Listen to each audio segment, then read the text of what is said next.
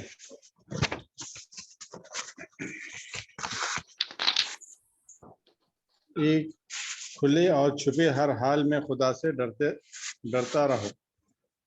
دوسرا, کسی پر مہربان ہوں یا کسی کے خلاف غصے میں ہوں, دونوں حالتوں میں انصافی کی بات کہو. تیسرا, خواہ فقیری کی حالت میں ہوں یا امیری کی حالت میں, بہرحال راستی و اعتدال پر قائم رہو. چوتھا, اور یہ کہ جو مجھ سے کٹے میں اس سے جڑوں. اور پانچواں جو ہے, اور جو مجھے محروم کرے میں اسے دوں. چھٹواں, اور جو مجھ پر زیادتی کرے میں اسے معاف کروں. ساتواں, اور یہ کہ میری خاموشی تفکر کی خاموشی ہو. آٹھواں, اور میری گفتگو ذکر الہی کی گفتگو. نواں, اور میری نگاہ عبرت کی نگاہ. ان اوصاف مطلوبہ کا ذکر کرنے کے بعد نبی صلی اللہ علیہ وسلم فرماتے ہیں کہ یعنی مجھے حکم دیا گیا ہے کہ میں نیکی کا حکم دوں اور بدی سے روکوں. معلوم ہوا کہ نیکی کو پھیلانے اور بدی کو ختم کرنے کے لیے جو امت وسط اٹھے اس کے فرد میں یہ اوصاف ہونے چاہیے. انہیں اوصاف کے ساتھ یہ فریضہ ادا ہو سکتا ہے, یہ نہ ہو تو ہم کبھی اپنے منصب کے مقتضیات کو پورا نہیں کر سکتے۔ یہ تو شخصی اصلاح کا پروگرام ہوا۔ اس سے آگے جماعتی حیثیت سے کچھ دوسرے اخلاقی اوصاف کی ضرورت ہے۔ جماعتی نفس کو مستحکم اور کارگر بنانے کے لیے یہ ضروری ہے کہ ارکان جماعت کے درمیان محبت اور ہمدردی ہو، آپس میں حسن ظن ہو، بے اعتمادی کی جگہ اعتماد ہو، آپس میں مل کر کام کرنے کی صلاحیت ہو، ایک دوسرے کو حق کی نصیحت کرنے کی عادت ہو، ہاں آگے بڑھیں اور دوسروں کو اپنے ساتھ آگے بڑھائیں۔ یہ اوصاف ہر جماعتی نفس کے لیے ناگزیر ہیں، ورنہ اگر فرداً سب لوگ اعلیٰ درجے کی صفات حسنہ اپنے اندر پیدا کر لیں لیکن منظم و مربوط نہ ہوں، آپس میں متعاون نہ ہوں، شانے سے شانہ ملا کر چل نہ سکے تو ہم دنیا میں علم برداران باطل کا بال تک بیکا نہیں کر سکتے۔ یہ کہنا غلط نہ ہوگا کہ شخصی حیثیت سے بہترین انسان ہم نے ہمیشہ موجود رہے ہیں اور آج بھی موجود ہیں، اور اگر آج دنیا بھر کو ہم چیلنج دے کر کہیں کہ ایسے لوگ کسی کے پاس نہ ہوں گے تو شاید اس چیلنج کا جواب کسی قوم سے نہ دیا جا سکے گا، مگر یہ معاملہ صرف انفرادی اصلاح کی حد تک ہے۔ جن لوگوں نے اپنی انفرادی اصلاح میں کمال حاصل کیا ہے، انہوں نے زیادہ سے زیادہ یہ کیا کہ چند سو یا چند ہزار افراد تک اپنا اثر پھیلا دیا اور تقدس کی چند یادگاریں چھوڑ کر رخصت ہو گئے۔ یہ طریقہ بڑے کام کرنے کا نہیں ہے۔ بڑے سے بڑا پہلوان جو بھاری بوجھ اٹھانے اور کئی آدمیوں کو کشتی میں پچھاڑنے کی طاقت رکھتا ہو، ایک مضبوط اور رجمنٹ کے مقابلے میں بیکار ہے۔ اسی طرح اگر ہم میں سے کچھ لوگ انفرادی تزکیے کی تمام منازل طے کیے ہوں لیکن ان میں اجتماعی رابطہ اور تعاون نہ ہو تو ان کی حیثیت اسی پہلوان کی سی ہے جو کسی رجمنٹ کا عضو بن کر کام نہیں کرتا بلکہ منفرد مبارزت دیتا ہے۔ انفرادی تزکیے کے لحاظ سے ہماری اپنی جماعت میں بھی ایسے رفقا کی کمی نہیں ہے جن کی حالت پر خود مجھے رشک آتا ہے، لیکن جہاں تک جماعتی تزکیے کا تعلق ہے حالات افسوسناک ہے۔ میں مستقبل قریب میں اس مسئلے پر تفصیل سے لکھنے کا ارادہ رکھتا ہوں کہ جماعتی حیثیت سے کیا کچھ ترک کر دینے کے قابل ہے اور اس کی جگہ کیا چیزیں مطلوب ہیں۔ قرآن میں اس مسئلے پر اصولی حد تک مفصل روشنی ڈالی گئی ہے اور حدیث میں اصول کی مفصل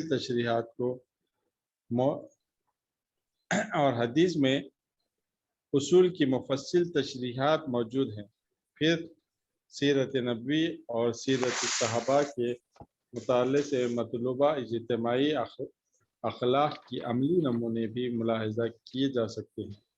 ان چیزوں کی ورق گردانی کیجیے اور ناپ تول کر دیکھیے کہ کس پہلو سے ہمارے اجتماعی نظم میں کیا اور کتنی کمی ہے اور اس کمی کو پورا کرنے کی کوشش کیجیے۔ صاف بات یہ ہے کہ اجتماعی نظم میں ایک فرد کو دوسرے افراد سے لا محالہ سابقہ پیش آتا ہے۔ اگر حسن ظن، ہمدردی، ایثار اور رواداری نہ ہو تو مزاجوں کے اختلاف تعاون کو ایک دن بھی جاری نہیں رہنے دے گا۔ جماعتی نظم چلتا ہی اس اصول پر ہے کہ دوسروں کے لیے آپ اپنا کچھ چھوڑیں اور دوسرے آپ کے لیے کچھ چھوڑیں۔ اس ایثار کی ہمت نہ ہو تو کسی انقلاب کا نام بھی زبان پر نہ لانا چاہیے۔ تیسری قسم کے صفات وہ ہیں جو مجاہدہ فی سبیل اللہ کے لوازم میں شمار ہوتی ہیں۔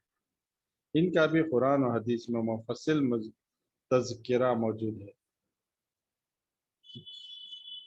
صرف تذکرہ ہی نہیں بلکہ ایک ایک مطلوبہ صفت کی وضاحت کی گئی ہے کہ وہ کس نوعیت اور کس درجے کی ہونی چاہیے۔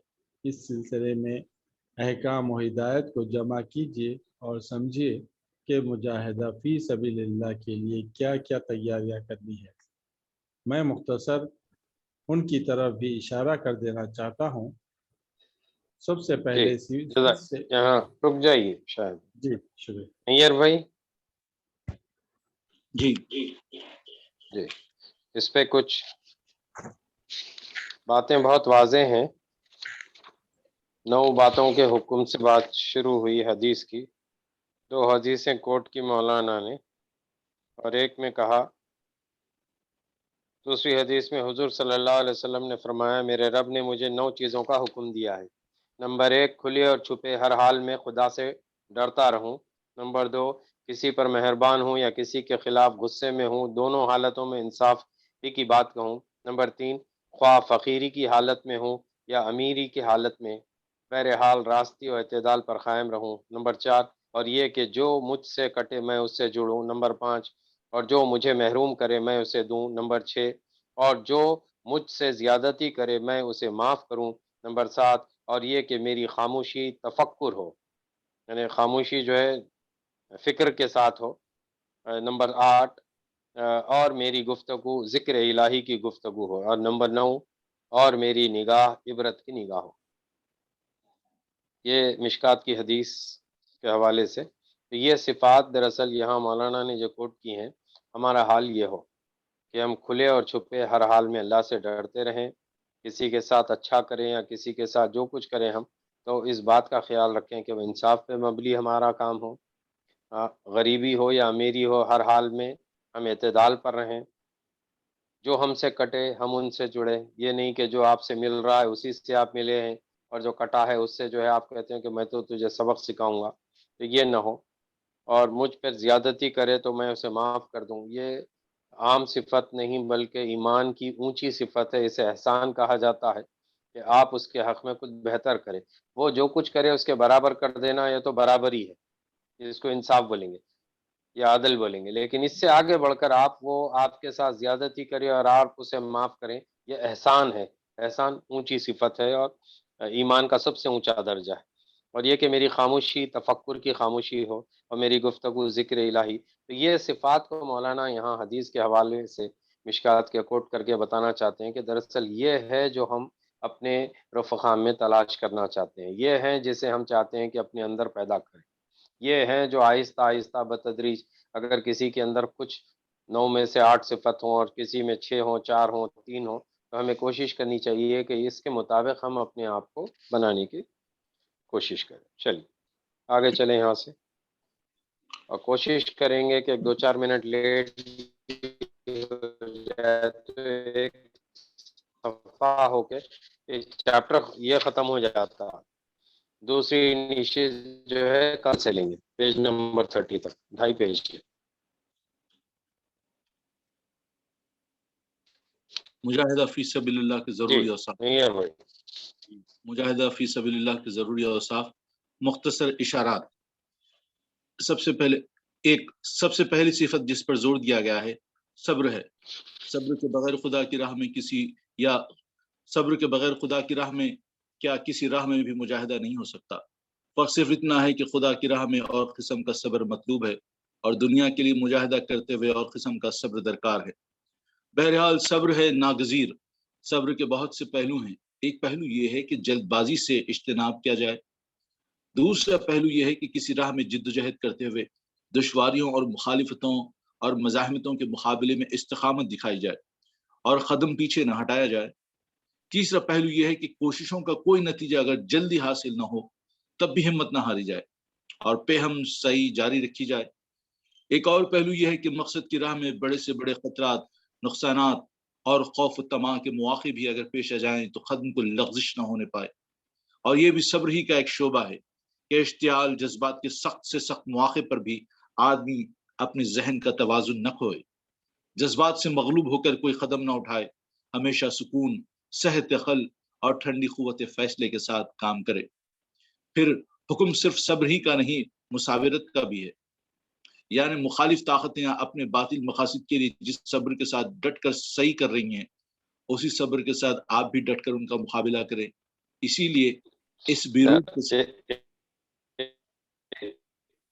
ایک لمحے کے لیے آپ سمجھتے ہیں کہ اس ملک میں کم و بیش شروعات کے اعتبار سے اگر آپ دیکھیں تو کوئی 10 سال کے فرق کے اندر ہی ہے، مطلب قریب جماعت اسلامی کی شروعات اور RSS کی شروعات میں RSS آج کہاں تک پہنچ گئی ہے؟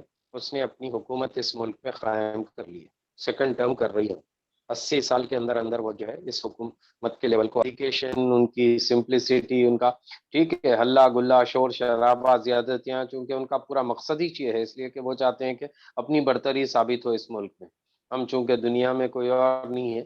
آپ کمپیئر کریں تو ایسا لگتا کہ جس کسی میں جو کوالٹی اچھی ہوگی وہ کوالٹی کے حوالے سے وہ جس مقصد کے لیے کوالٹی کو لگا رہا ہے، جیسے اب یہاں صبر کی بات ہے تو انہوں نے انتہائی صبر اور انتہائی جو ہے آزمائشوں سے گزرے، لیکن اس کے باوجود وہ اپنے اس مشن سے پیچھے نہیں ہٹے، ہمت نہیں ہارے، گھبرائے نہیں، فلاں نہیں، ان سب کے بعد آج ان کا جو کچھ ہے۔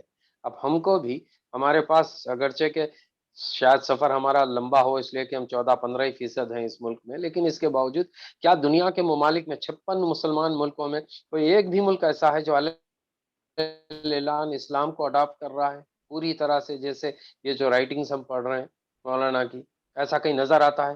تو آپ غور کیجئے، اس دنیا کو اور نہ جانے کتنے صدیاں درکار ہیں کہ وہاں اسلام نافذ ہو جائے ان کے پاس۔ جی چلیے آگے۔ اسی لیے اس بیرو کے ساتھ صابرو کا حکم بھی دیا گیا ہے۔ جن لوگوں کے مقابلے میں آپ حق علم برداری کے لیے اٹھنے کا داعیہ رکھتے ہیں، ان کے صبر کا اپنے صبر سے موازنہ کیجئے اور سوچئے کہ آپ کے صبر کا کیا تناسب ہے۔ شاید ہم ان کے مقابلے میں 10% کا دعویٰ کرنے کے قابل بھی نہیں ہیں۔ باطل کے غلبے کے لیے جو صبر وہ دکھا رہے ہیں، ان کا اندازہ کرنے کے لیے موجودہ جنگ کے حالات پر نظر ڈالیے۔ کس طرح وقت آ پڑنے پر ان لوگوں نے اپنے ان کارخانوں، شہروں، ریلوے اسٹیشنوں کو اپنے ہاتھوں سے پھونک ڈالا جن کی تعمیر و تیاری میں سالوں کی محنتیں اور بے شمار روپیہ صرف کیا گیا تھا۔ یہ ان ٹینکوں کے سامنے سینہ تان کر کھڑے ہو جاتے ہیں جو فوجوں کو اپنی آہنی پہیوں تلے کچل ڈالتے ہیں، یا دشمن کے ان بمبار طیاروں کے سائے میں استقامت سے کھڑے رہتے ہیں جو موت کے پر لگا کر اڑتے ہیں۔ جب تک ان کے مقابلے میں ہمارا صبر 105% کے تناسب پر نہ پہنچ جائے، ان سے کوئی ٹکر لینے کی جرات نہیں کی جا سکتی۔ جب سر و سامان کے لحاظ سے ہم ان کے سامنے کوئی حیثیت نہیں رکھتے تو پھر سر و سامان کی کمی کو صبر ہی سے پورا کیا جا سکتا ہے۔ یہ ورلڈ وار 2 کی بات ہو رہی کیا ہے؟ جی جی جی۔ دوسری چیز جو مجاہدہ کا لازمہ ہے، ایثار کی صفت ہے، وقت کا ایثار، محنتوں کا ایثار اور مال کا ایثار۔ ایثار کے اعتبار سے بھی باطل کا جھنڈا اٹھانے والی طاقتوں کے مقابلے میں ہم بہت ہی پیچھے ہیں۔ حالانکہ بے سر و سامانی کی تلافی کے لیے ہمیں ایثار میں بھی ان سے میلوں آگے ہونا چاہیے، مگر یہاں صورت واقعہ یہ ہے کہ ایک شخص 20، 50، 100 اور 1000 روپے ماہانہ تنخواہ کے عوض اپنی پوری صلاحیت خود اپنے دشمن کے ہاتھ بیچ دیتا ہے، اور اس طرح ہماری قوم کا کارآمد جوہر بیکار ہو جاتا ہے۔ یہ دماغی صلاحیتیں رکھنے والا طبقہ اتنی ہمت نہیں رکھتا کہ ایک بڑی آمدنی کو چھوڑ کر یہاں محض بقدر ضرورت قلیل معاوضے پر اپنی خدمات پیش کر دے۔ پھر فرمائیے کہ اگر یہ لوگ اتنا ایثار بھی نہ کریں گے اور اس راہ میں پتا مار کر کام نہ کریں گے تو پھر اسلامی تحریک کیسے پھل پھول سکتی ہے؟ ظاہر بات جی کچھ بولے؟ جی نہیں پڑھی۔ ظاہر بات ہے کہ کوئی تحریک محض والنٹیروں کے بل پر نہیں چل سکتی۔ جماعتی نظم میں والنٹیروں کو اسی درجے کی اہمیت حاصل ہے جیسے ایک آدمی کے نظام جسمانی میں ہاتھ اور پاؤں کو ہے۔ یہ ہاتھ اور پاؤں اور دوسرے اعضاء کس کام کے ہو سکتے ہیں اگر ان سے کام لینے کے لیے دھڑکنے والے دل اور سوچنے والے دماغ موجود نہ ہو؟ دوسرے لفظوں میں ہمیں والنٹیروں سے کام لینے کے لیے اعلیٰ درجے کے جنرل چاہیے، مگر مصیبت یہ ہے کہ جن کے پاس دل اور دماغ کی قوتیں ہیں وہ دنیاوی ترقیوں کے دلدادہ ہیں اور مارکیٹ میں اسی کی طرف جاتے ہیں جو زیادہ قیمت پیش کرے۔ نصب العین سے ہماری قوم کے بہترین افراد کی وابستگی ابھی اس درجے کی نہیں ہے کہ وہ اس کی خاطر اپنے منافع کو بلکہ منافع کے لیے امکانات تک کو قربان کر سکیں۔ اس اثار کو لے کر اگر آپ یہ توقع کریں کہ وہ مفسدین عالم جو روزانہ کروڑوں روپیہ اور لاکھوں جانوں کا اثار کر رہے ہیں ہم سے کبھی شکست کھا سکتے ہیں، تو یہ چھوٹا منہ بڑی بات ہے۔ نمبر 3، مجاہدہ فی سبیل اللہ کے لیے تیسری صفت دل کی لگن ہے۔ محض دماغی طور پر ہی کسی شخص کا اس تحریک کو سمجھ لینا اور اس پر صرف عقلاً مطمئن ہو جانا، یہ اس راہ میں اقدام کے لیے صرف ایک ابتدائی قدم ہے، لیکن اتنے سے تاثر سے کام چل نہیں سکتا۔ یہاں تو اس کی ضرورت ہے کہ دل میں ایک آگ بھڑک اٹھے، زیادہ نہیں تو کم از کم اتنی آگ تو شعلہ زن ہو جانی چاہیے جتنی اپنے بچے کو بیمار دیکھ کر ہو جایا کرتی ہے اور آپ کو کھینچ کر ڈاکٹر کے پاس لے جاتی ہے، یا اتنی جتنی گھر میں غلہ نہ پا کر بھڑکتی ہے اور آدمی کو تگ و دو پر مجبور کر دیتی ہے اور چین سے نہیں بیٹھنے دیتی۔ سینوں میں وہ جذبہ ہونا چاہیے جو ہر وقت آپ کو اپنے نصب العین کی دھن میں لگا دے رکھے۔ دل و دماغ کو دیکھو کہ دل و دماغ کو یکسو کر دے اور توجہات کو اس کام پر ایسا مرکوز کر دے کہ اگر ذاتی یا خانگی یا دوسرے غیر متعلق معاملات کبھی آپ کی توجہ کو اپنی طرف کھینچے بھی تو آپ سخت ناگواری کے ساتھ ان کی طرف کھینچے۔ کوشش کیجئے کہ اپنی ذات کے لیے آپ قوت اور وقت کا کم سے کم حصہ صرف کریں اور آپ کی زیادہ سے زیادہ جدوجہد اپنے مقصد حیات کے لیے ہو۔ جب تک یہ دل کی لگن نہ ہوگی اور آپ ہمتاً اپنے آپ کو اس کام میں جھونک نہ دیں گے، محض زبانی جمع خرچ سے کچھ نہ بنے گا۔ بیشتر لوگ دماغی طور پر ہمارا ساتھ دینے پر آمادہ ہو جاتے ہیں، لیکن کم لوگ ایسے ملتے ہیں جو دل کی لگن کے ساتھ تن من دھن سے اس کام میں شریک ہوں۔ میرے ایک قریبی رفیق نے، جن سے میرے ذاتی اور جماعتی تعلقات بہت گہرے ہیں، حال ہی میں 2 برس کی رفاقت کے بعد مجھ سے یہ اعتراف کیا کہ اب تک میں محض دماغی اطمینان کی بنا پر شریک جماعت تھا، مگر اب یہ چیز دل میں اتر گئی ہے اور اس نے نخانہ روح پر قبضہ جما لیا ہے۔ میں چاہتا ہوں کہ ہر شخص اسی طرح اپنے اوپر خود تنقید کر کے دیکھے کہ کیا ابھی تک وہ اس جماعت کا محض ایک دماغی رکن ہے یا اس کے دل میں مقصد کے عشق کی آگ مشتعل ہو چکی ہے۔ پھر اگر دل کی لگن اپنے اندر نہ محسوس ہو تو اب اسے پیدا کرنے کی فکر کی جائے۔ جہاں دل کی لگن ہوتی ہے وہاں کسی ٹھیلنے اور اکسانے والے کی ضرورت نہیں رہتی۔ اس قوت کے ہوتے ہوئے یہ صورتحال کبھی پیدا نہیں ہو سکتی کہ اگر کہیں جماعت کا ایک رکن پیچھے ہٹ گیا یا نقل مقام پر مجبور ہو گیا تو وہاں کا سارا کام ہی چوپٹ ہو گیا۔ بخلاف اس کے پھر تو ہر شخص اس طرح کام کرے گا جس طرح وہ اپنے کو بیمار پا کر کیا کرتا ہے۔ خدا نخواستہ اگر آپ کا بچہ بیمار ہو تو آپ اس کی زندگی اور موت کے سوال کو بالکل یا کسی دوسرے پر ہرگز نہیں چھوڑ سکتے۔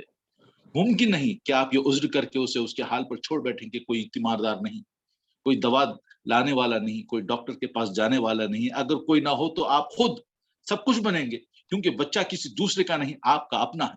سوتیلا باپ تو بچے کو مرنے کے لیے چھوڑ بھی سکتا ہے، مگر حقیقی باپ اپنے جگر کے ٹکڑے کو کیسے چھوڑ دے گا؟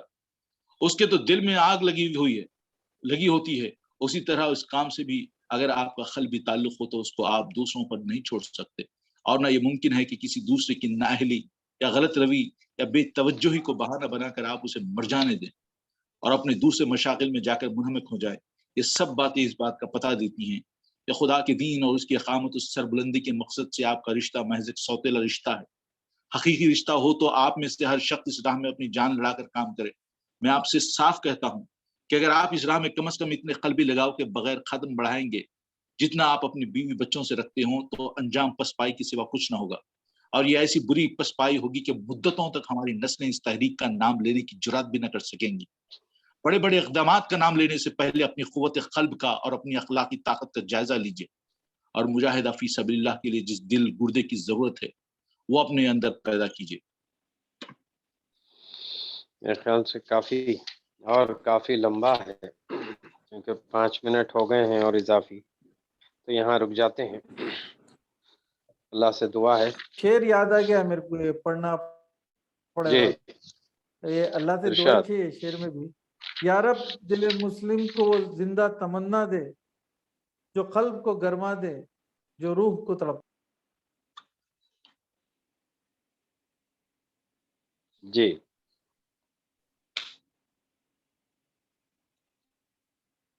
مولانا کی یہ بے چینی اور ایک مثال کے ذریعے کہ ایک میرے دوست جن سے بڑا گہرا تعلق اور زمانے دراز سے تعلق ہے، انہوں نے کہا کہ میں ابھی تک ذہنی طور پہ جماعت اسلامی اچھی ہے سمجھ کے تھا، لیکن اب یہ جو ہے پیوست ہو گئی ہے، میرے ذاتی اور جماعتی تعلقات بہت گہرے محض دماغی اطمینان کی بنا پہ شریک جماعت تھا، مگر اب یہ چیز دل میں اتر گئی ہے۔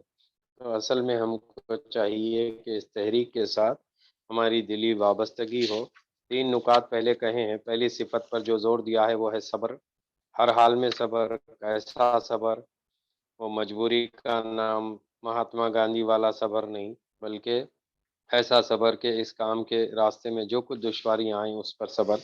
دوسری چیز جس کا جو مجاہدے کا لازم ہے وہ ہے ایثار، یعنی ہم جو ہے اپنے آپ کو جو ہے کچھ قربانیوں کے لیے تیار کریں۔